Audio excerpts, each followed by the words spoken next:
Selamat datang di kanal Yayasan Basis. Kali ini kita akan kulik majalah Rohani edisi Februari 2024 yang mengambil tema secara khusus Santo Thomas Aquinas.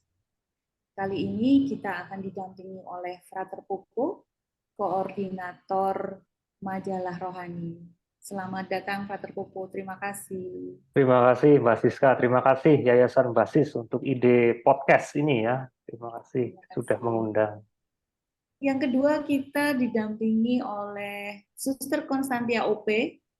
Selamat datang Suster, terima kasih. Suster Konstantia sekarang adalah kandidat doktor di Universitas Widya Mandala. Terima kasih di tengah kesibukannya berkenan bergabung bersama kita di sini.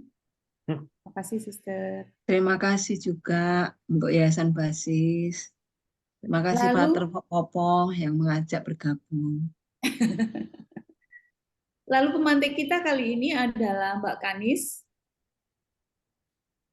Selamat datang Mbak Kanis. Beliau adalah pengajar. Untuk selanjutnya nanti perkenalan bisa memperkenalkan diri sendiri ya Mbak ya nanti ya. Oke, terima kasih banyak. Kita akan belajar banyak dari Mbak Kanis yang banyak bergelut soal gender, soal pergulatan kaum terpinggir. Lalu tak lupa kita juga didampingi oleh Romo Bayu dari Arizona yang sekarang lagi subuhan di sana. Terima kasih udah berkenan bangun pagi untuk terima kasih sudah mengundang untuk membersamai kita di sini. Baik teman-teman, sebelum kita mulai mengulik-ngulik majalah Rohani ini, marilah kita dengarkan Frater Popo yang akan memberikan gambaran secara umum dulu edisi Rohani Februari 2024 menyajikan apa saja. Silakan Frater. Ya Mbak Siska. Jadi Bapak Ibu, saudara-saudari pemirsa yang saya kasihi, majalah Rohani itu adalah majalah yang dikelola bersama Yayasan Basis dan frater-frater Serikat Yesus yang sedang kuliah teologi di Yogyakarta. Nah, majalah ini terbit tiap bulan dan tahun ini sudah berusia 70 tahun gitu ya, sudah berusia 70 tahun. Dan setiap tahun sejak beberapa dekade ini ada satu edisi khusus yang mengulas tokoh, entah itu dia tokoh spiritual, entah dia itu teolog, entah itu dia filsuf. Tahun lalu edisi khusus tokoh mengulas tentang Pater Pedro Arrupe, dia mantan Jenderal Serikat Yesus. Tahun sebelumnya ada yang mengulas Romo Kiser, seorang teolog moral yang mengajar di Yogyakarta. Tahun sebelumnya ada yang mengulas Henry Nouwen, ada yang mengulas tentang Pierre Teilhard de Chardin, macam-macam. Nah, tahun ini kami redaksi memilih sosok tokoh besar gereja Santo Thomas Aquinas. Mungkin Bapak Ibu yang belum terlalu mengenal beliau, yang paling dekat dengan kehidupan kita sebagai umat Katolik, mungkin karya beliau adalah lagu Tantum Ergo itu ya. Kalau kita mengikuti adorasi Ekaristi, lalu kita menyanyikan Tantum Ergo Sacramentum. Nah, liriknya itu digubah oleh Santo Thomas Aquinas gitu. Tetapi kami ini frater, Romo, suster, bruder yang pernah belajar teologi dan filsafat juga mengenal dia di sisi pemikirannya gitu ya. Beliau ini pujangga gereja yang besar di abad pertengahan. Beliau lahir 1225 dan meninggal 1274. Jadi tahun 2024 ini 750 tahun kita memperingati Santo Thomas Aquinas wafat gitu ya. Maka redaksi Rohani ingin mengangkat sosok Thomas Aquinas ini, seorang santo, seorang filsuf, seorang teolog, seorang religius, anggota Ordo Pewarta atau OP, yang mencintai gereja dengan segenap intelektualitasnya gitu ya, dengan segenap akal budinya, dengan segenap pemikirannya, dengan segenap kedalaman rohani dan kedalaman intelektualnya dia mencintai gereja. Nah, tapi ya bagi kami-kami yang belajar filsafat ini, pemikiran dia itu kadang sulit, sulit dipahami dan banyak begitu seginya. Nah, majalah Rohani kali ini mencoba untuk menyajikan, eh, memberikan apa ya, semacam teaser gitu ya, untuk pembaca icip-icip pemikiran Thomas Aquinas, mulai dari biografinya, mulai dengan ulasan mengenai Summa Theologia, itu buku karangannya yang berjilid-jilid, yang berbicara banyak tentang teologi dan filsafat. Juga ada tentang pemikiran dia mengenai 5 jalan pembuktian adanya Tuhan. Lalu selain itu ada tema-tema yang tematis gitu ya, misalnya tentang persahabatan sejati, bagaimana Aquinas memandang persahabatan, bagaimana Aquinas memandang kebahagiaan, bagaimana Aquinas memandang tentang doa, tentang kitab suci, dan mungkin malam ini yang secara khusus diangkat adalah bagaimana dia memandang kaum perempuan begitu. Nah, jadi tema-tema ini diangkat dengan tujuan adalah ya supaya kita mencicipi kedalaman intelektual yang diwarisi oleh Santo Thomas Aquinas ini. Harapannya pemikiran dia yang tinggi gitu ya, bisa membumi dan bisa relevan untuk kita semua di sini. Entah kami sebagai religius maupun Bapak Ibu sekalian yang hidup sebagai orang Katolik juga makin mengenal siapa Santo Thomas Aquinas ini, apa sumbangsinya, dan lebih penting lagi aku sebagai pribadi tergerak untuk melakukan apa sebagai wujud cintaku pada gereja, sebagai wujud pengabdianku pada sesama. Begitu, kurang lebih gambaran. Ada 11 penulis, ada 11 tulisan dengan tema-tema khusus, maka sebagai bahan promosi ya silakan dibeli gitu ya. Nanti linknya bisa dilihat di deskripsi video ini. Terima kasih, mungkin gambarannya segitu dulu gitu ya. Edisi tokoh Aquinas, sosok besar, kita ingin mencicipi warisan dan kekayaan pemikiran-pemikiran. Terima kasih. Oke, terima kasih Frater. Kayaknya seru sekali edisi ini. Baiklah, kita akan memasuki acara pokok. Kita akan mendengarkan Suster Konstantia OP. Sebelum kita mendengarkan Suster Konstantia OP, apa kabar Suster? Lagi sibuk apa sekarang? Kabar baik, lagi sibuk ikut Frater Popo ini, bikin podcast. Dan dapat kenalan baru dari Arizona, dari Yayasan Basis. Terima kasih untuk kesempatannya. Putus-putus Suster ya. Ini yang putus-putus tempat saya apa tempat Suster ini? Nggak apa-apa, lancar kok, sudah. Oh, lancar. Berarti tempatku. Baik, Suster. Silakan, Suster. Ya, terima kasih untuk kesempatannya. Tulisan saya itu sangat sederhana ya, karena saya sebagai Dominikan dari Ordo Ketiga, saya memang terkait dengan Santo Thomas itu sangat dimudahkan ketika pertama-tama belajar tentang spiritualitas Dominikan. Berhubung di dalam Ordo Santo Dominikus sendiri sebagai pendiri tidak meninggalkan buku, dan seluruh catatannya dalam buku-bukunya itu kan dijual ketika terjadi kelaparan, maka Santo Dominikus tidak memiliki peninggalan terkait dengan seluruh catatan mengenai spiritualitasnya. Nah, Santo Thomas menyimpulkan spiritualitas Dominikan dalam sebuah kalimat contemplari et contemplata alistradere.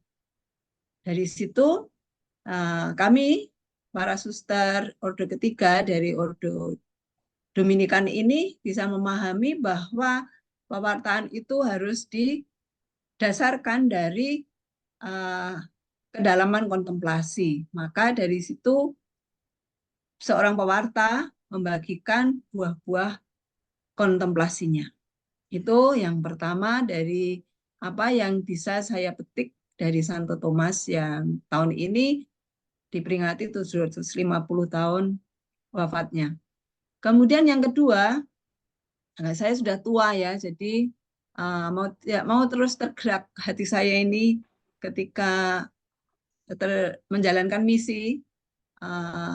Kemudian saya sangat terkesan dengan wawancara dari salah satu dosen saya ya, mengatakan bahwa semakin tinggi ilmu, orang harus meninggalkan semuanya dan harus semakin rendah hati. Nah, dari situ saya juga belajar kerendahan hati dari Santo Thomas, bahwa Santo Thomas yang merupakan pemikir dalam gereja itu rela mendengarkan masukan dari berbagai pihak dan dia tidak serta-merta menyimpulkan pendapatnya sendiri. Sehingga kalau saya membaca Summa Theologi, yaitu saya juga bingung juga karena ada banyak objektif yang ya harus dibaca berulang-ulang terkait dengan itu. Ya kadang saya bertanya pada Romo Adrian yang mendalami Summa Theologi. Kemudian dari kerendahan hati itu memudahkan saya untuk melaksanakan tugas perutusan saya. Saya mampu semakin disemangati untuk belajar lebih banyak dari lingkungan saya, dari orang-orang yang saya jumpai, dari siapapun yang saya layani, sehingga saya juga tidak membeda-bedakan antara perjumpaan saya dengan siapapun. Saya bisa melakukan hal yang sama, tidak melihat strata.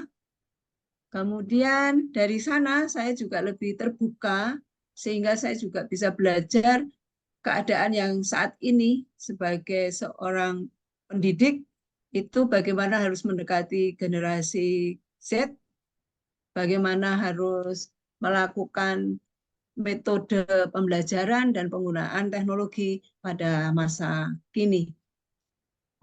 Sehingga pemikiran Santo Thomas dari spiritualitas yang bisa saya peroleh itu bisa saya implementasikan dalam tugas perutusan saya, dalam misi yang diberikan oleh kongregasi kepada saya. Saya kira begitu saja, Mbak Siska. Terima kasih.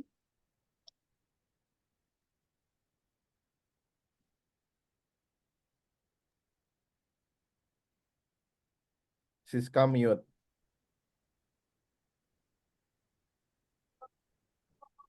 Jadi kalau boleh sedikit saya simpulkan, Suster, intelektualitas dan kerendahan hati sebaiknya berbanding lurus ya, Suster ya. Kalau ya, benar. Ajarannya Santo Thomas Aquinas, Suster ya. Yang saya tangkap demikian. Oke. Demikian, terima kasih banyak Suster Konstantia. Selanjutnya kita dengarkan dari Frater Popo. Silakan, Frater. Baik, terima kasih Suster untuk ceritanya. Sungguh inilah Suster dari Ordo Pengkhotbah, dan inilah tokoh dari Ordo Pengkhotbah juga. Aquinas itu tokoh dari Ordo Pengkhotbah yang masyhur begitu ya. Dan saya ingin membagikan tulisan saya juga, mungkin dengan perspektif lain. Jadi kalau Suster tulisannya ada di bagian-bagian awal gitu ya, bagaimana sosok ini bagaimana Santo Thomas Aquinas itu berbunyi terhadap hidup kita. Nah, di bagian-bagian belakang di edisi rohani ini mulailah masuk ke tema-tema yang khusus seperti persahabatan, kebahagiaan, dan tulisan saya ada di bagian yang mengulas tema tentang perempuan gitu ya, perempuan. Sebenarnya mungkin sedikit latar belakang dulu. Tulisan ini tulisan mendadak gitu ya. Tulisan ini tulisan darurat. Jadi setelah ada salah satu penulis yang cancel dan deadline itu sudah hampir dekat untuk naik cetak, nah tulisan ini baru dibuat. Saya kejar untuk saya buat gitu ya, karena saya kebetulan menjadi PIC, maka saya buru-buru untuk mencari apa sih yang bisa diulas lagi dari pemikiran Aquinas ini. Saya melihat tulisan-tulisan lain itu, tulisan Suster, tulisan teman saya dari Manila, Frater Alexander, lalu tulisan Romo Dwi Kristanto, Romo Dirga, dan macam-macam penulis lain, kebanyakan mengangkat sosok Aquinas dengan pemikirannya yang besar, yang patut kita puja dan kita puji, begitu ya. Dengan segala kedalaman intelektual Aquinas diulas, gitu ya. Nah, saya sendiri mencoba untuk mencari angle lain gitu. Apakah tokoh ini bebas dari kritik atau tidak? Gitu. Ternyata kalau kita mau mengulik, salah satu buah pemikiran yang bisa dikritik dari Santo Thomas Aquinas adalah pandangan dia tentang perempuan. Mungkin ya ini karena konteks zaman dia yang tidak bisa kita lepaskan, dan pemikir-pemikir terdahulu yang suka dia gunakan, terutama dia suka mengutip Aristoteles, gitu ya, pemikiran-pemikiran Aristoteles juga tentang perempuan mempengaruhi cara Aquinas berpandangan tentang perempuan juga, gitu ya. Maka isi tulisan saya sebenarnya hanya dua, sederhana gitu ya. Pertanyaan pertama yang ingin saya jawab adalah bagaimana Aquinas memandang perempuan tentu, dan yang kedua bagaimana kita sebagai orang yang membaca di tahun 2024 ini menyikapi pemikiran Aquinas itu, gitu ya. Jadi pertama-tama yang membuat saya terkejut dengan pemikiran Aquinas tentang perempuan adalah dari segi pernyataan-pernyataannya. Jadi di dalam buku Summa Theologiae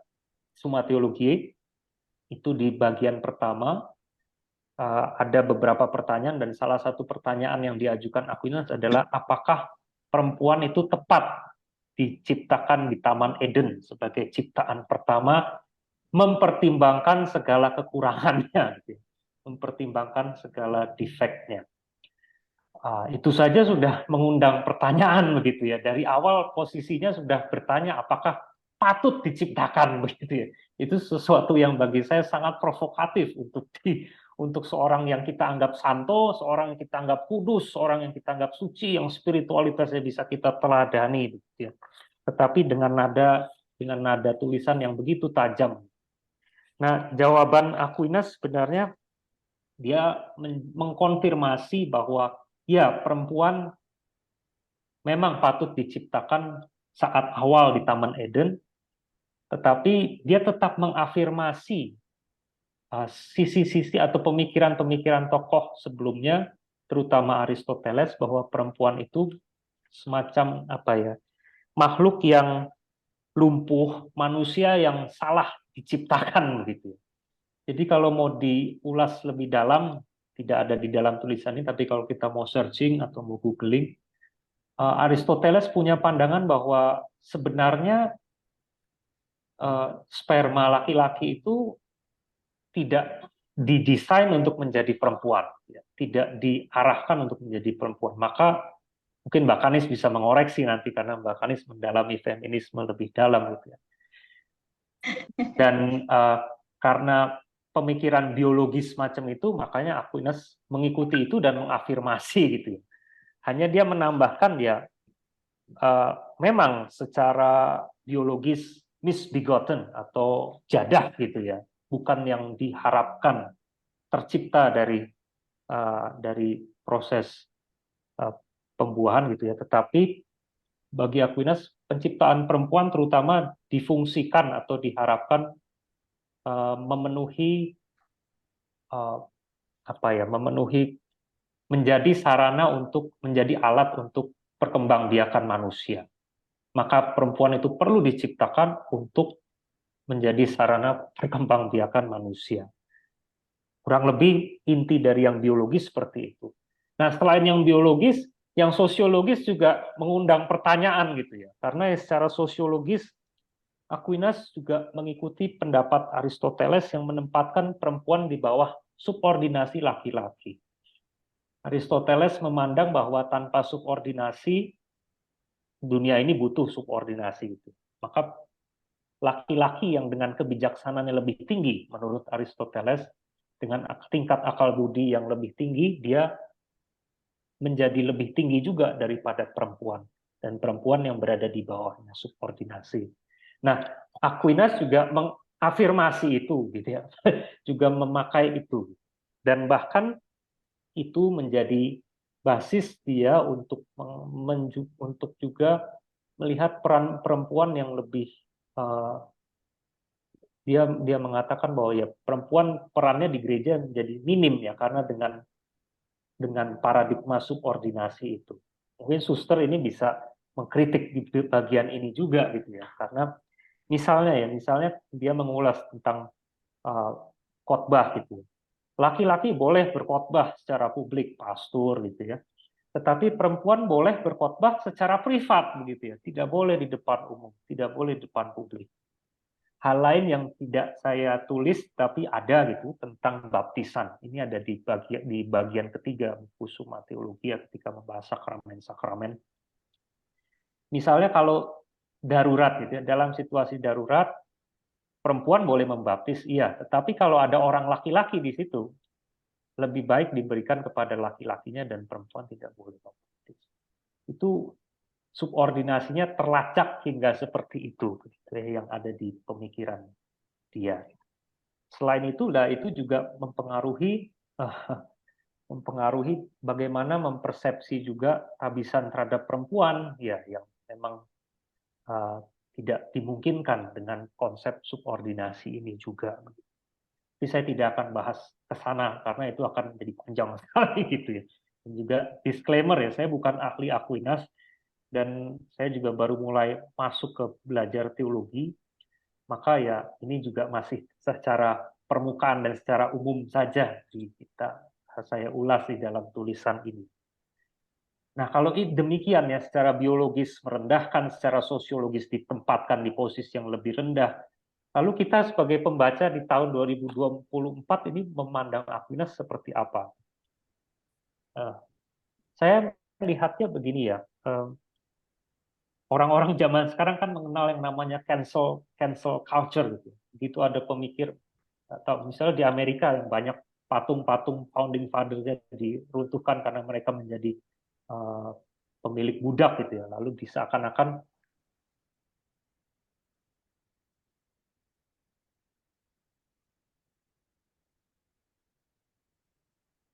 Lo ini putus tak?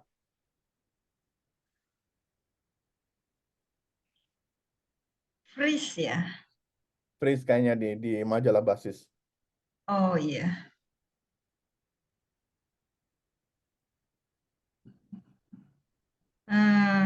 Punya suster?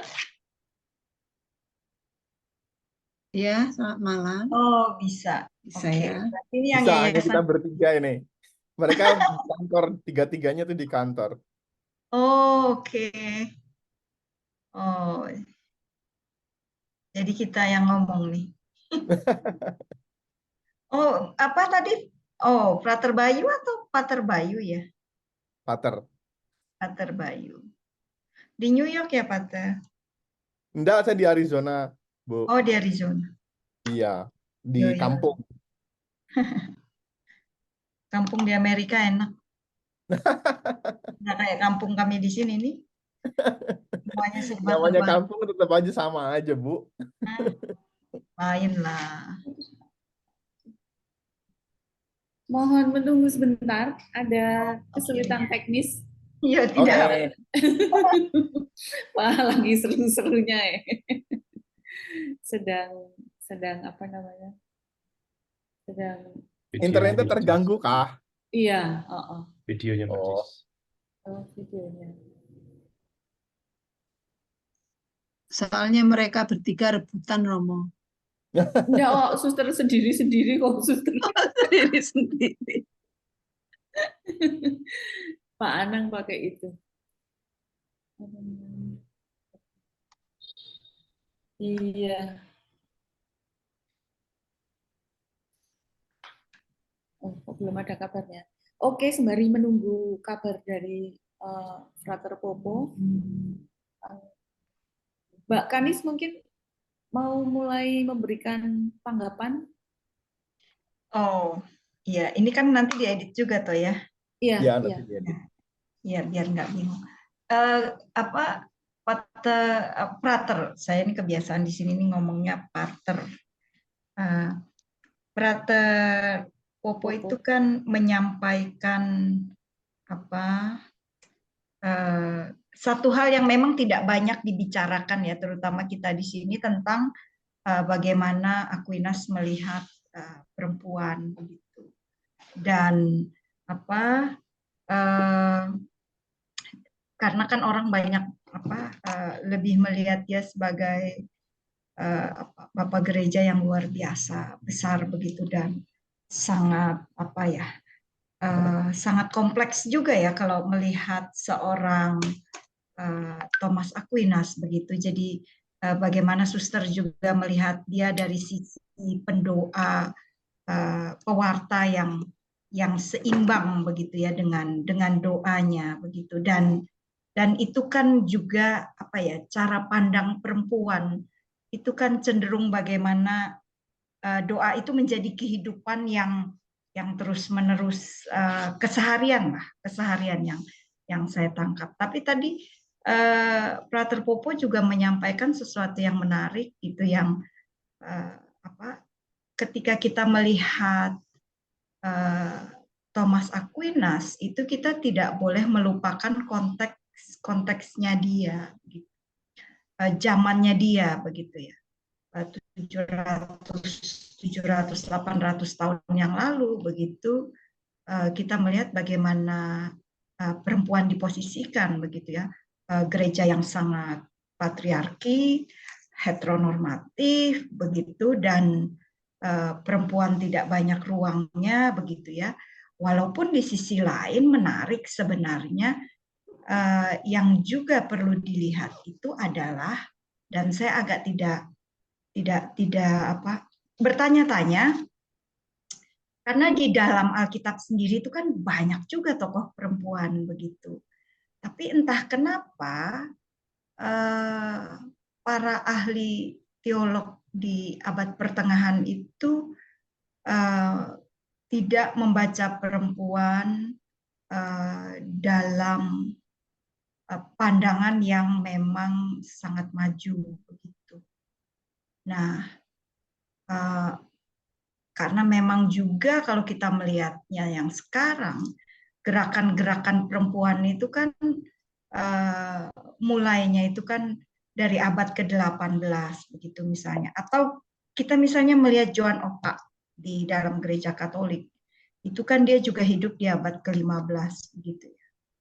Nah, jadi itu punya gap yang sangat panjang. Saya pikir itu juga penting untuk memahami bagaimana Thomas Aquinas dihidupin oleh intelektual di zamannya begitu. Tetapi pertanyaan yang menarik lagi tadi yang mau diajukan oleh Frater Popo itu adalah bagaimana cara kita melihat Thomas Aquinas di zaman yang sekarang ini, ketika hak perempuan juga penting begitu, lalu kondisi-kondisi perempuan penting diperhatikan, atau bahkan hari ini ya, sebenarnya hari ini kita juga merayakan Santa Josefina Battista, itu yang punya perjuangan terhadap orang-orang yang diperbudakkan begitu ya. Dan ini menarik untuk melihat bagaimana situasi itu gitu. Ada apakah kita masih perlu menggunakan Thomas Aquinas? Kalaupun kita menggunakannya, di bagian mana kita bisa menggunakannya? Itu kan pertanyaan yang menarik. Nah, ketika Suster tadi melihat Thomas Aquinas, itu kan kita juga perlu membaca bagaimana seorang perempuan melihat Thomas Aquinas begitu.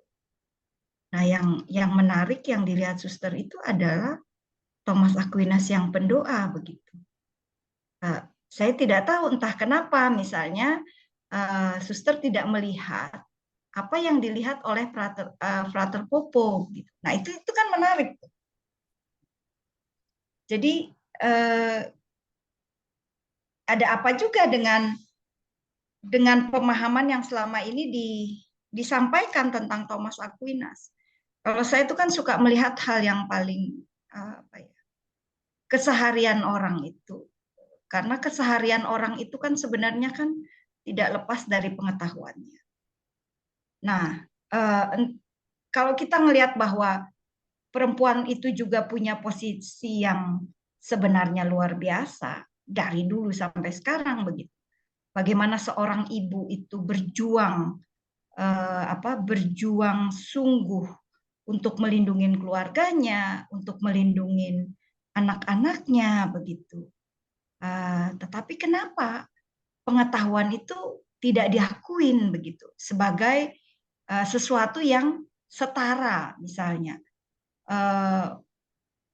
ibu menghidupin anaknya, ibu merawat anaknya, ibu menghidupin keluarganya, atau bahkan hal yang paling sederhana itu adalah bagaimana perempuan memasak untuk keluarganya, itu keseharian perempuan itu.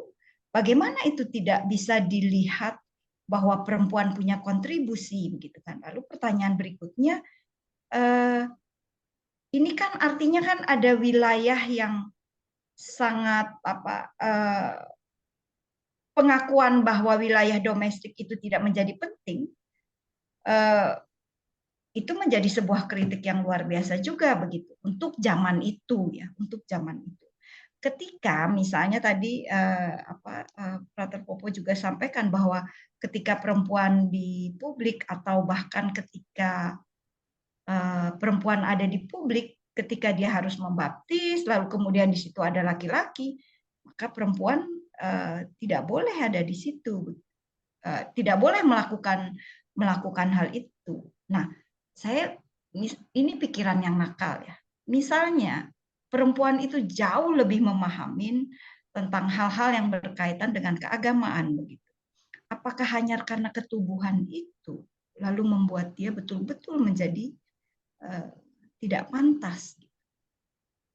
Nah, lalu kebaikan apa yang perlu kita pahamin sebenarnya ketika Thomas Aquinas juga bicara tentang keselamatan?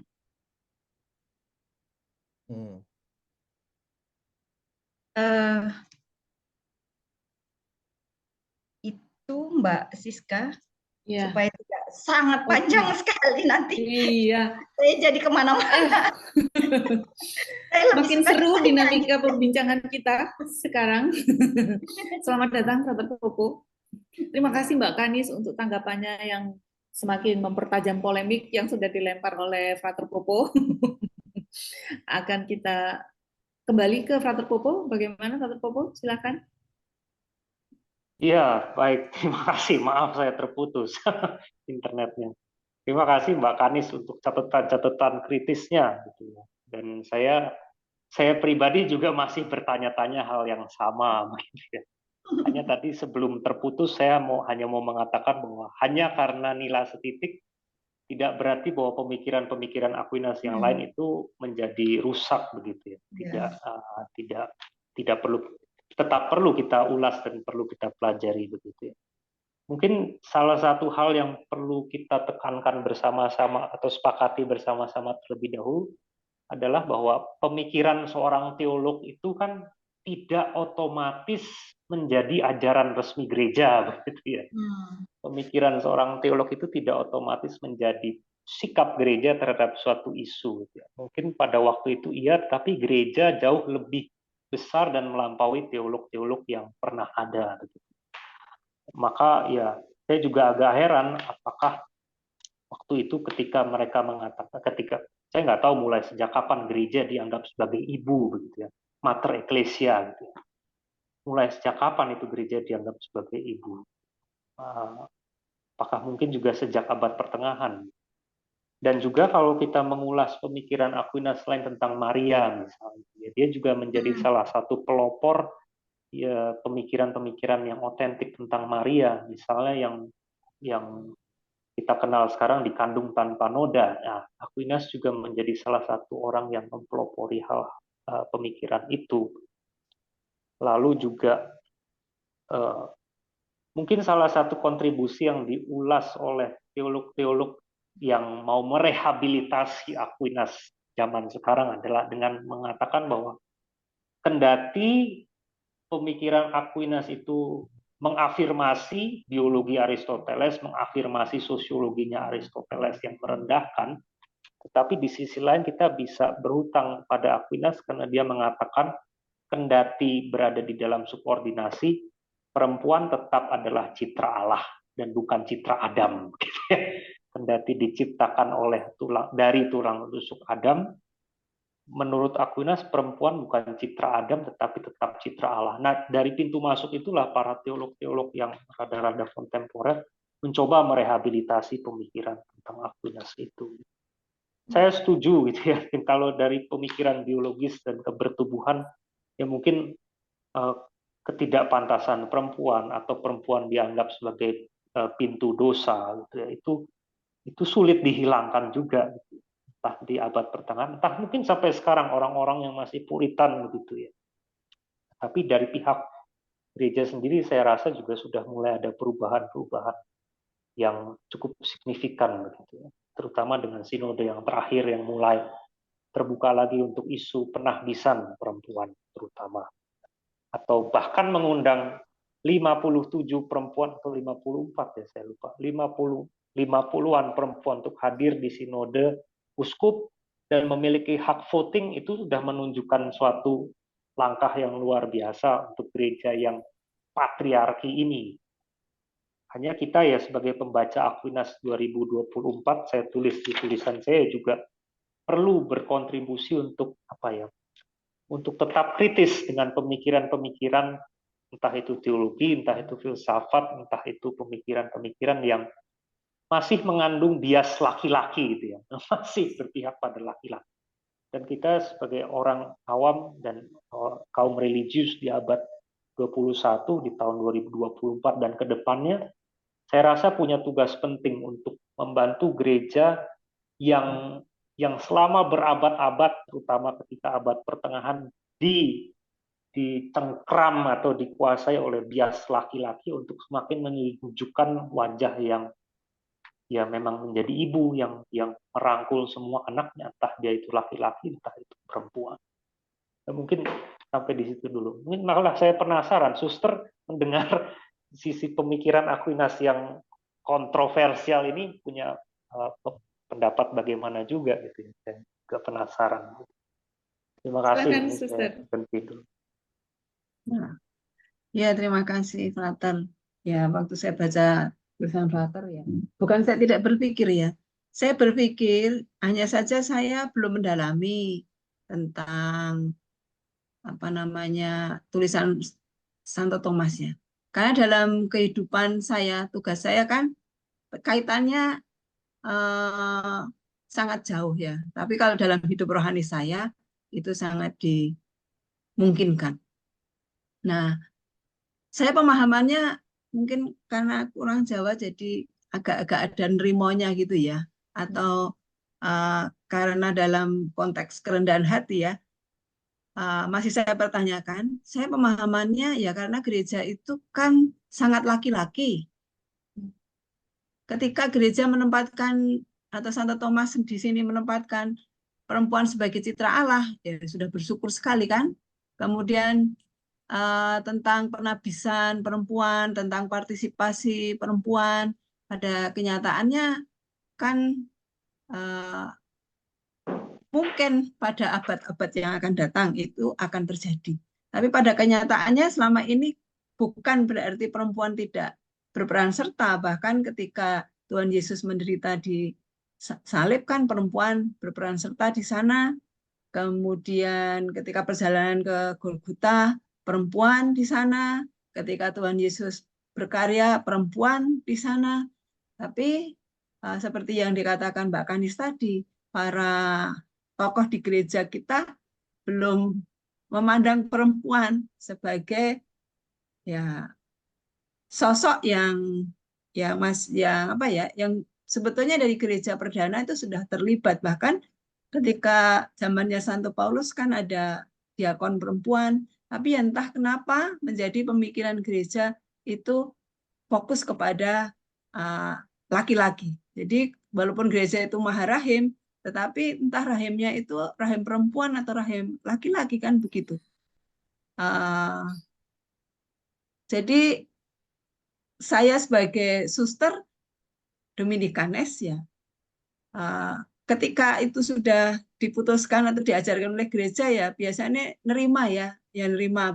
Terus pemikiran kritisnya ya ada di dalam biara saja. Jadi belum menyuarakan keluar. Mungkin nanti untuk ke depan itu mulai berani atau mulai berlatih untuk menyuarakan pemikiran perempuan. Demikian, Frater.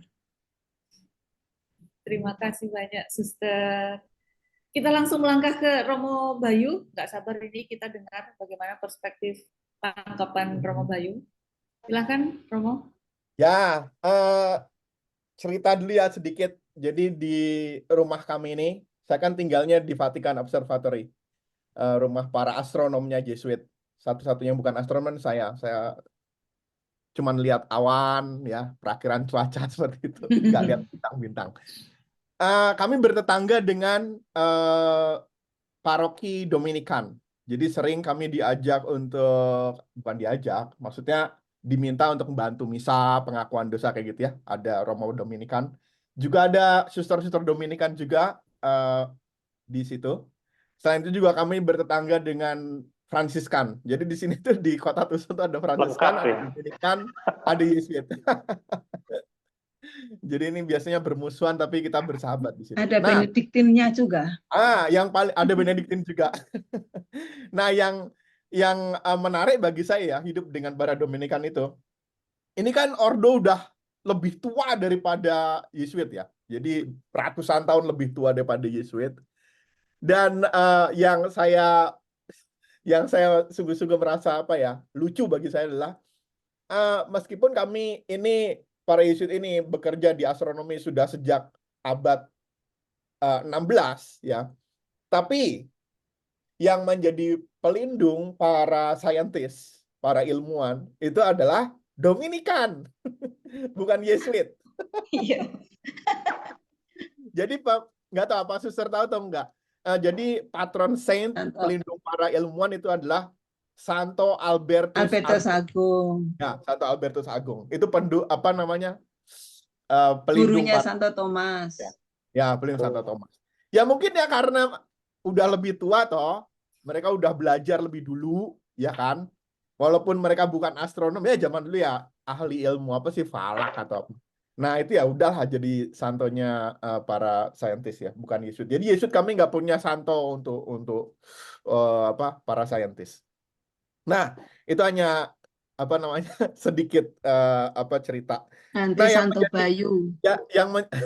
yang menjadi pertanyaan bagi saya setelah membaca tulisan suster lalu pemaparan suster tadi adalah apakah bagaimana itu suster Dominikan itu lahir? Padahal kan kalau dilihat dari sejarahnya itu kan salah satu spiritualitas Dominikan itu adalah spiritualitas studi ya, studi. Lalu bagaimana itu spiritualitas studi itu di apa istilahnya? Diterjemahkan dalam karya suster. Kalau suster sedang studi jelas ya. Tapi bagaimana itu diterjemahkan dalam kehidupan sehari-hari, dalam karya keseharian, itu yang bagi saya menarik kalau suster bisa bercerita soal itu. Lalu kemudian juga, ini juga kan pengkhotbah ya. Dari tulisannya Frater Popo kan kita tahu ya, perempuan boleh berkhotbah, tapi di komunitasnya sendiri, atau di kalangannya sendiri, nggak bisa di luar.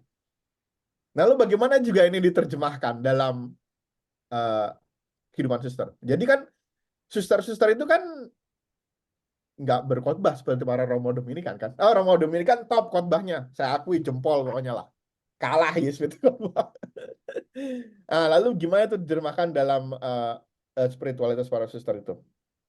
Nah, soal perempuan itu sebenarnya bagi saya yang menarik adalah kayaknya memang ada apa istilahnya? Demarkasi atau garis yang jelas ya antara kitab suci misalnya dengan pemikiran para santa ya di Eropa ya. Kita lihat misalnya dalam kitab suci. Kitab suci itu kan nggak ada, sejauh saya tahu nggak ada ya yang melihat perempuan itu subordinasi itu nggak ada. Kalau kita lihat dalam silsilah Yesus, itu kan ada beberapa perempuan, ada 3 atau 5, saya nggak tahu, ada beberapa itu. Dan perempuan di situ memang bukan perempuan baik-baik, ya. Misalnya seperti Tamar, atau seperti istrinya Daud itu ya. Itu juga kan bukan perempuan baik-baik, tapi ada di sisilah Yesus, ya, dimasukkan di situ. Dan itu saya kira nggak ada tendensi, menurut saya, nggak ada tendensi kitab suci itu mensubordinasi atau memikirkan perempuan, nggak ada. Bahkan kalau kita lihat dari cerita nativity, Yesus, kelahiran Yesus, lalu ke Yesus dibawa ke Kenisah, itu kan ada nabi perempuan di situ, ya toh. Jadi nabi itu nggak semuanya laki-laki, ternyata ada nabi perempuan yang namanya, coba jenengnya, Ana. Nah, itu kan ada di situ. Nah, tapi kemudian saya kira ketika dibawa ke Eropa, lalu kemudian para pemikir itu belajar filsafat Aristotelian, nah itu kemudian baru terjadi soal seperti yang kita lihat dalam tulisannya Frater Popo ini. Ada subordinasi, ada diskriminasi terhadap perempuan dalam tulisan-tulisan para santo santa mungkin juga waktu itu. Termasuk ya tulisannya Ignatius sendiri. Dalam latihan rohani itu kan ditulis di situ. Coba, roh jahat itu dimisalkan sebagai apa? Sebagai perempuan. Jangkrik tenan toh. Sebagai perempuan toh. Semua hantu itu kan namanya perempuan. Kenapa? Semua hantu itu di berbagai negara itu kan nama perempuan.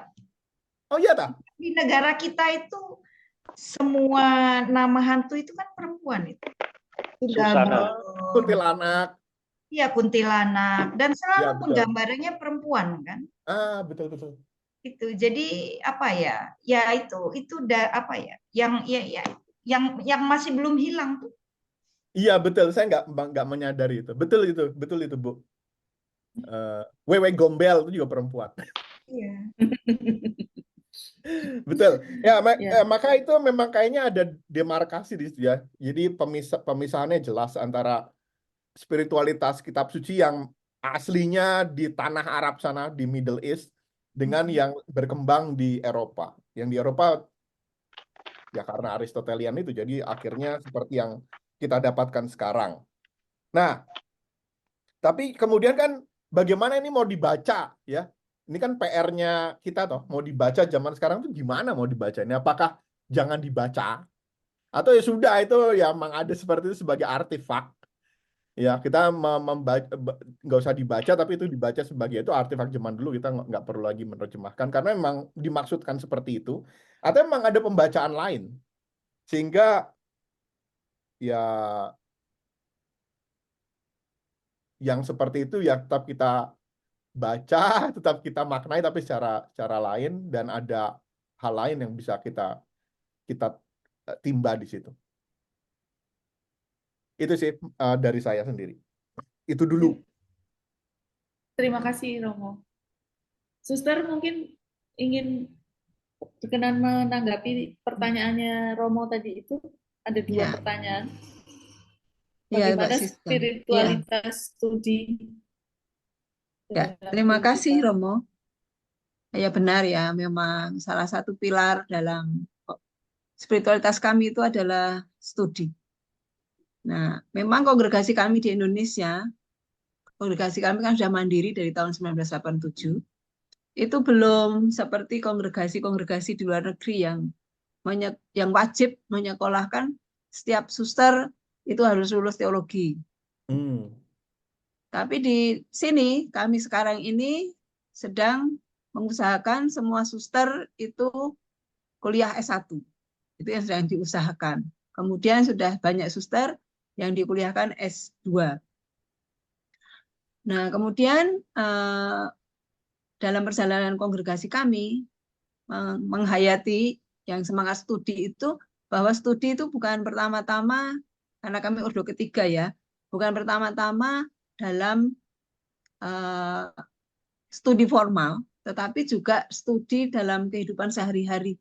Bagaimana menanggapi situasi zaman, kemudian situasi zaman itu bagaimana dijawab melalui misi atau melalui karya yang ada dalam kongregasi kami. Nah, untuk studi S3, saya kira ke depan juga akan ada banyak suster OP dari kongregasi kami yang diutus studi untuk S3. Kemudian tentang khotbah. Nah, memang pewartaan itu ada berbagai cara. Nah, selama ini memang khotbah yaitu wilayahnya para romo. Nah, kalau saya sendiri menghayatinya, karena memang belum banyak dalam kongregasi kami itu yang senang menulis. Kalau saya sendiri, saya senang menulis. Ketika saya belum studi S3 ini, saya 2 hari sekali pasti mengirimkan tulisan saya ke, dan saya ada di Jawa Timur, saya mengirimkan ke Jatim Pos Kota terkait dengan bidang keilmuan saya. Kemudian saya juga menulis buku sejarah kongregasi, menulis hal-hal yang saya anggap baik di dalam kongregasi saya, dan itu saya maknai sebagai sarana saya pewartaan. Selain saya juga mengajar, karena saat ini tugasnya mengajar, tapi saya juga meluangkan ide dan gagasan saya itu melalui berbagai sarana yang ada. Ketika di gereja, bagian yang terkecil, itu harus mengajari bikin renungan, misalnya di kelompok-kelompok kategorial, maka saya memberikan waktu untuk memberikan pelatihan renungan, cara menyusun renungan kepada para ibu atau kepada siapa saja yang meminta. Kemudian gagasan-gagasan yang lain seperti karena saya di manajemen ya, spiritualitas, manajemen keuangan, itu bagaimana implementasinya di dalam gereja, di dalam lembaga-lembaga secara khusus itu Katolik, itu dari pihak saya itu mulai untuk menuliskan, dan itu bagian dari pewartaan yang tentu saja tidak bisa dikatakan untuk menghentikan khotbah. Kemudian kami sebagai suster OP itu harus siap sedia dari saya untuk ketika di lingkungan, kasih renungan, Sister, ya, nggak usah pakai menolak ya, oke, kasih renungan. Nah, kemudian di mana saja, apalagi pada saat pandemi kemarin, itu wahana untuk berkhotbah, tapi bukan mengajar berkhotbah di dalam mimbar ya, itu banyak sekali, karena kan melalui Zoom seperti ini, jadi bisa piknik kemana-mana ketika pandemi kemarin, bukan hanya di dalam negeri, tapi juga di luar negeri, untuk berbagi kekayaan, sedikit kekayaan rohani yang dimiliki. Demikian, Romo, demikian Mbak Siska dan Mbak Kandi serta Frater. Jadi suster justru memperluas spektrum tentang studi dan khotbah sebenarnya, suster ya. Karena tadi suster menyampaikan studi itu bukan hanya soal studi formal, meskipun sekarang mulai diupayakan, suster ya. Lalu khotbah itu juga bukan hanya soal khotbah di mimbar, tetapi juga dalam berbagai karya yang ditujukan kepada masyarakat, itu juga dimaknai sebagai sarana untuk pewartaan, begitu suster ya? Iya, betul. Oke. Romo, bagaimana? Ada lanjutannya? Ya, betul sekali itu. Menarik. Jadi Ya. memang sesuai dengan yang apa ya? Ya, zaman sekarang memang harus menerjemahkan seperti itu ya. Mau diterjemahkan sebagai apa? Sebagai pewartaan itu. Bahkan menulis pun itu bisa dikatakan sebagai pewartaan. Saya malah kagum dengan suster nulis untuk apa tadi, suster? Jatim Pos atau apa? Jatim Pos. Jatim Pos Kota. Canggih. Wah. Diberi slot sebanyak-banyaknya oleh itu itu seperti itu memang surat kabar ya itu. pewartaan ya. Betul. Setuju saya. Oke. Ya. Asik, kita semakin mengenal OP. Oh ya, Romo Bayu, saya kok jadi tergelitik untuk apa tadi kontroversi yang baru kita bicarakan ini tadi dari tentang Aquinas. Apakah dari bidang sains itu ada pemikir-pemikir besar yang pada zamannya itu pemikirannya diterima, lalu sekarang mulai dikritisi seperti sekarang ini, seperti Aquinas?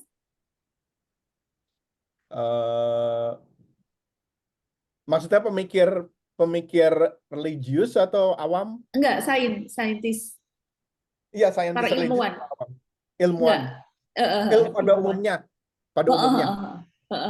Oh ya, banyak sekali. Banyak sekali. Oh, Masuk di antara para Yesuit pun ada. Jadi pemikiran mereka zaman dulu dalam bidang sains, ya. apa misalnya? Ya misalnya inilah soal apa yang paling mudah ya? Yang dulu pemikirannya diterima dengan baik, lalu sekarang Itu dikritisi gitu. matahari. Iya. Oh, apa namanya? Bumi yang bulat atau bumi yang datar itu Bumi dulu. bulat misalnya Bukan. itu kan dikritik Itu juga. juga ya. Oh iya, sama aja. Oh, misalnya ini yang kontroversial misalnya ya, yang ada diskriminasi, ini ada di tulisan saya yang baru di basis, Oke. akan terbit segera. Ya. Itu soal eugenik. Eugenik itu soal inilah seperti apa namanya? Kita miara ayam atau miara sapi ya.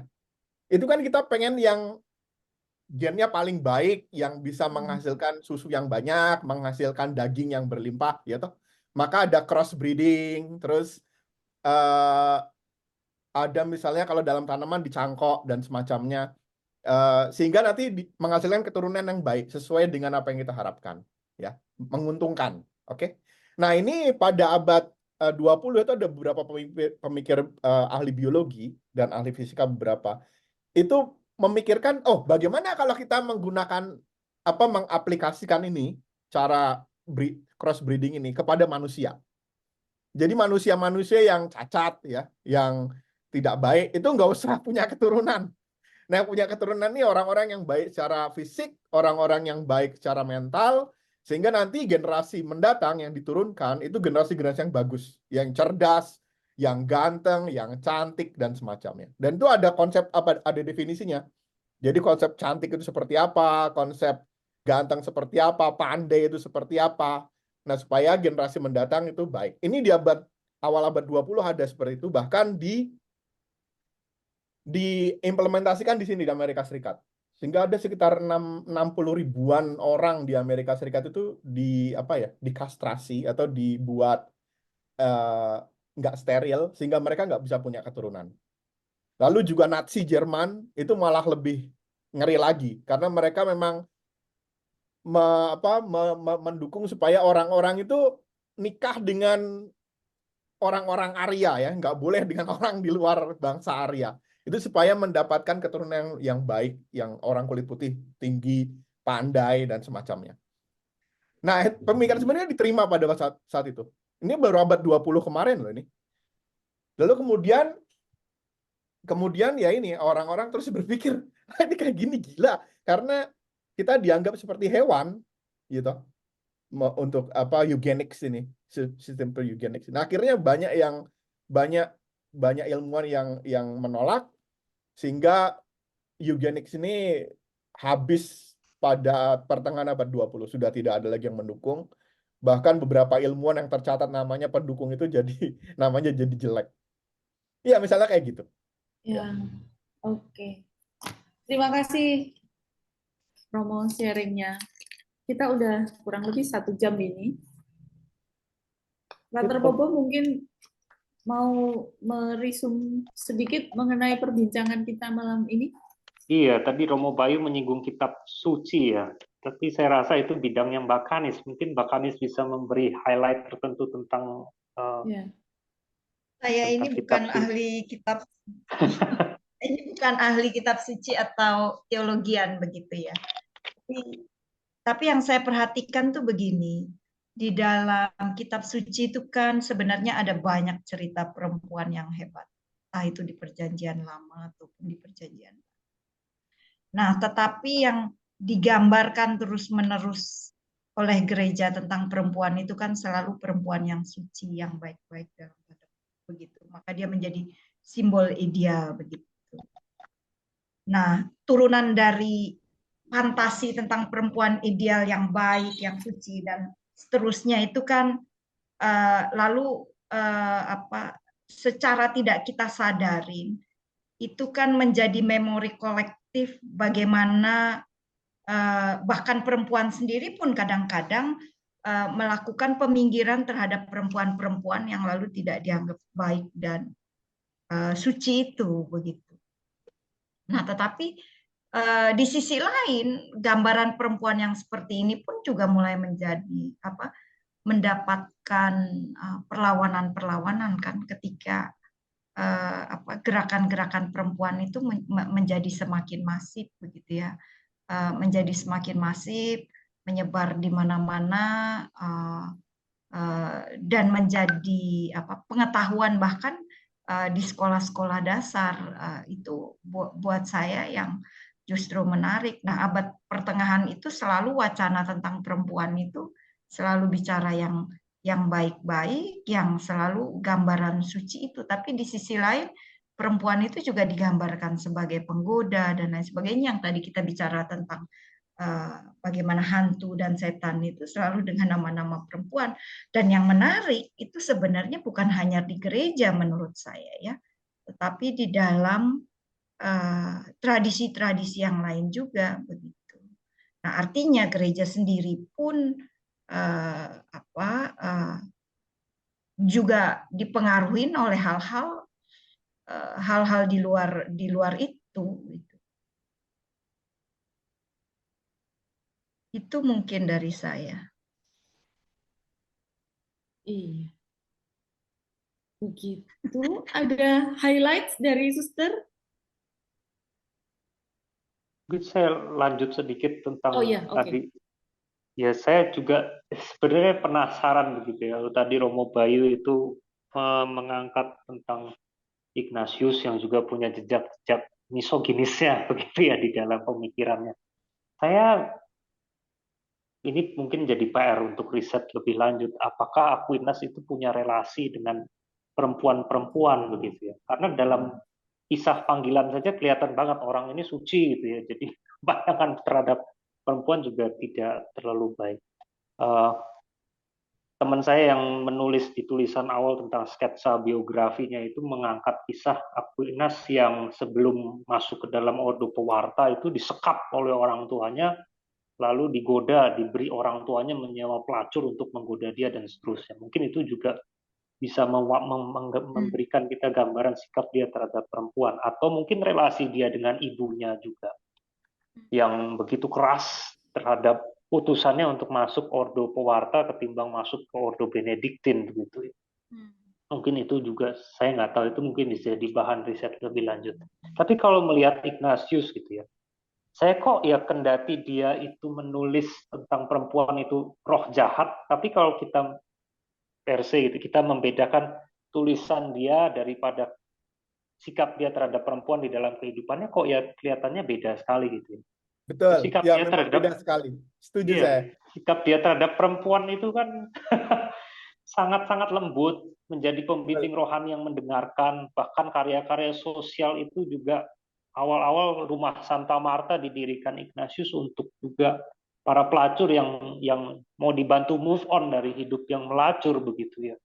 Jadi ini yang memantik juga saya penasaran, kalau Ignatius tulisannya mungkin keras tapi sikapnya selembut itu, mungkin Aquinas juga kendati keras, sikapnya juga apakah ada sikap yang berbeda? Hanya mungkin Itu sih. tidak dicatat ya. Dari tindakan Aquinas mungkin kita nggak banyak tahu yang dicatat selain summa teologinya. Betul, betul. Saya Catatan kira biografi. ada yang missing di situ. Bisa jadi riset. Ya. PR para Dominikan ini. Jadi malam ini kita menjadi pemantik agar Dominikan mengadakan riset lagi nih, Suster. Iya, betul. Menjadi Iya. pemantiknya Dominikan. Terima kasih. Highlight sedikit, Suster.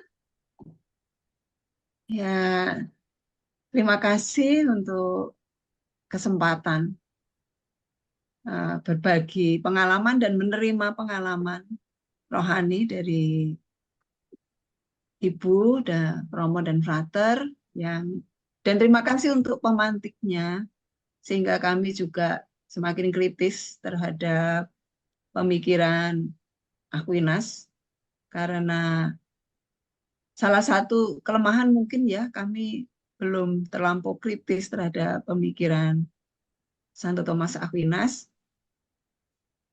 Selain pemikiran-pemikiran yang indah dan luhur tadi, dan juga memang cerita tentang bagaimana relasi Santo Thomas terhadap perempuan. Kalau ini bicara mengenai perempuan, itu memang dalam kisahnya yang saya baca itu memang tidak tercatat, kan dia hanya pekerjaannya mengajar, membaca, berdoa. Jadi hanya belajar, mengajar, berdoa. Itu yang terekam dalam diri kami ya, sehingga kami kan dalam meneladaninya pun kan demikian, karena bagi kami kan Santo Thomas teladan studi, yang melakukan studi seumur hidupnya sampai dia meninggal di tengah jalan nabrak pohon, itu juga kan karena dia belajar dan berdoa.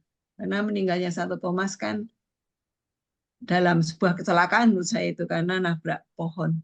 Karena Santo Thomas itu gemuk sekali kan, mungkin sudah berat badannya, terus tidak memperhatikan jalan karena berdoa dan membaca, maka akhirnya nabrak pohon dan meninggallah kalah dengan pohon itu.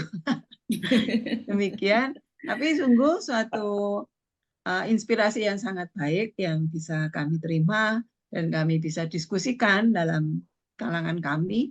Ya, kalau kebetulan kalau di Surabaya itu kan kami lengkap ya, ada Romo, ada Dominikan Awam, ada Suster, sehingga kami bisa lebih bervariasi pemikirannya dan diskusinya. Demikian Mbak Siska. Terima kasih Romo, terima kasih Bu Kanis, terima kasih Frater, juga Pak Anang. Saya boleh ngomong satu hal ya. Boleh. Boleh dong. Saya itu mengagumin satu hal begini. Santo Thomas itu kan meninggal sangat muda ya, kalau dalam pandangan kita yang sekarang ya, usia 50-an kan. Nah, bayangkan orang yang muda itu bisa punya karya sebesar dia, itu kan dahsyat sekali gitu. Yang sampai sekarang kita pegang begitu, dan gereja itu begitu patuh terhadap itu, dan itu luar biasa kan.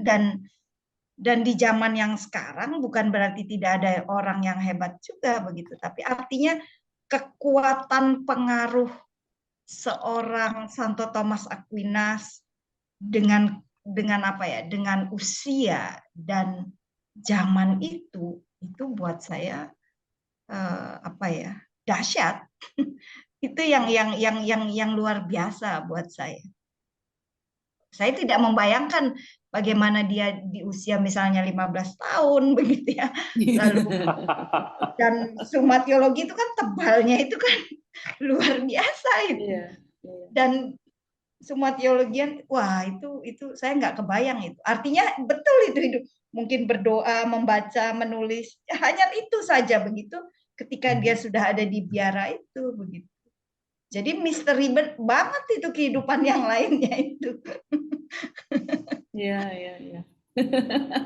Mungkin tidak sempat bergaul juga dengan banyak perempuan dan teman di luar. Karena sangat kontemplatif. Itu mengingatkan juga tentang satu film itu, siapa itu yang Dominikan dan yang film terkenal sekali itu, In the Name of the Rose apa itu? Oh ya. Sean Connery. Ya kan? Nah, itu kan. Ya, itu kan menarik gitu. di zaman itu gitu, bagaimana kehidupan membiara itu. Dan keketatan untuk berjumpa dengan orang itu kan juga mungkin perlu dilihat juga begitu. Jadi fantasi dan imajinasi kehidupan lain di luar mereka itu kan perlu dipertimbangkan juga, bagaimana pengetahuan lahir. Tapi mungkin memang kehidupannya itu ketat ya, Bu Kanis. Karena kami di sini nih, kalau Pak Romo tidak boleh nyopir sendiri, dia harus diantar oleh sopir, dijemput oleh sopir.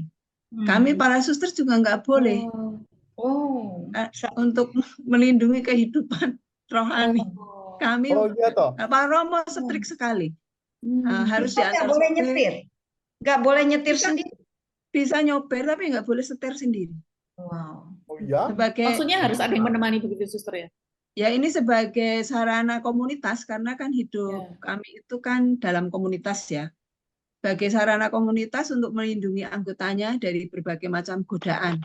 Oke. Jadi, Oh. salah satu di antaranya adalah menjaga kehidupan. Bukan soal ini kaya, oh kaya ini orang kaya jadi harus dikasih sopir dan mobil. Itu bukan, tapi untuk menjaga kehidupan religius, kehidupan panggilan ya, panggilan. Kemudian komunitas bertanggung jawab untuk keselamatan anggotanya. Maka gitu. kalau Romo itu walaupun muda, frater-frater itu naik motor ya sangat-sangat dibatasi ketika mereka ada yang kuliah di Universitas Katolik Widya Mandala. Mereka rombongan diantar dengan mobil, kemudian dijemput dengan mobil. Oh. Kemudian Romo-Romo juga dia mau misa di PTC ya diantar dengan mobil, misa di tempat umat mana ya diantar dengan mobil, dijemput dengan mobil. Ada sopirnya begitu. Kami juga dari Romo disediakan mobil dan sopir untuk berangkat kerja bersama-sama dengan yang kuliah, kemudian pulang juga bersama-sama. Demikian. Karena itu bagian dari tanggung jawab. Bukan karena manja ya, suster. Bukan. Bagian dari tanggung jawab komunitas untuk menjaga keselamatan anggotanya, terlebih keselamatan panggilannya. Demikian informasi. Luar biasa. Oh, baru tahu saya. Wah. Waduh, terima kasih banyak ini suster sharingnya Mbak Kanis. Sama-sama. Romo, Terima kasih diajak. Frater apa ya? Penutupnya, closing, Frater. Wah, closing statement ya. Closing statement. Diskusi kita sudah kaya sekali ya, kita melihat sosok yang sangat besar dan tentu ya tidak akan habis-habisnya kalau kita mau membicarakan dia gitu ya. Jadi mungkin saya closing ya juga sekaligus promosi. Closing saya pokok yang pertama adalah ya setelah mendengar podcast ini mungkin Bapak Ibu yang tertarik membeli jangan ragu gitu ya. Syukur-syukur membeli, syukur-syukur langganan itu juga baik. Untuk menjadi nanti ketemu Pak Ana. Bisa lihat di deskripsi begitu ya, kemana harus membeli. Tapi yang lebih dalam lagi ya bagaimana, lagi-lagi saya ulang tadi di pengantar ya, setelah saya membaca, saya mendengar bagaimana saya sendiri ya mencari atau mengusahakan hidup saya agar memiliki kedalaman intelektual dan juga kedalaman rohani yang bisa menginspirasi dan juga membantu orang untuk berpikir lebih jauh tentang Tuhan, berpikir lebih jauh tentang sesamanya, berpikir lebih jauh tentang dunianya. Mungkin saya tutup dengan penjelasan tentang cover ini begitu ya.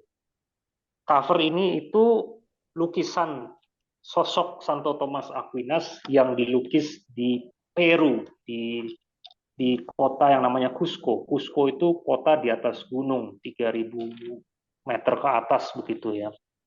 Dan di lukisan ini yang menarik adalah kita lihat apa yang Thomas pegang gitu ya. Di tangan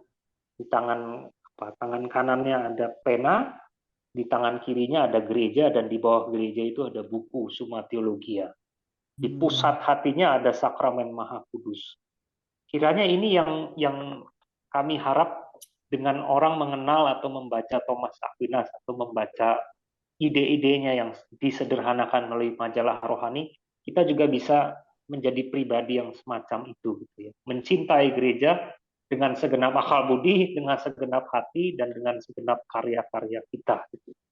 Dengan pena juga tadi suster juga sudah menunjukkan sudah menyatakan bahwa pewartaannya tidak hanya sebatas khotbah tapi juga melalui pena, melalui tulisan. Teman saya itu menulis di awal, Aquinas adalah pejuang pena dan tinta begitu ya. Dan tapi lebih-lebih semuanya terarah demi lebih besarnya kemuliaan Tuhan, demi gereja yang juga semakin berkembang dan bisa menghadirkan cinta Tuhan kepada semakin banyak orang dengan intelektualitas kita, dengan spiritualitas kita. Mungkin demikian closing dari saya. Semoga podcast ini menginspirasi, semoga podcast ini mencerahkan. Terima kasih.